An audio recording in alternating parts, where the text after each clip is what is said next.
žao se je desila ozljeda, Stole se ozlijedio, ne znam točno šta. Ja sam to saznao, uzeo sam telefon u ruke, zvao Forgija u Kanadu i rekao Forgiju. Forgi se javio, da, Hatef pada kao klada. Forgi odgovori, ti to ozbiljno?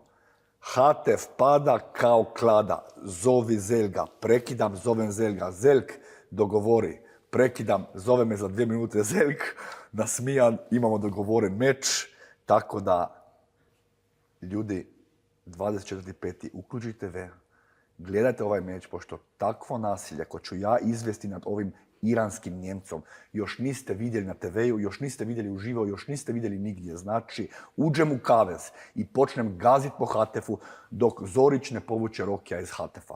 I to će biti u manje od minute. Tako da bit će kratko, bit će krvavo i neće biti slatko. Ljudi, kad se Boris Roki, vi gledate. Kad se Boris Roki, vi navijate. Kad se Boris Roki, protivnik pati. Aaaa!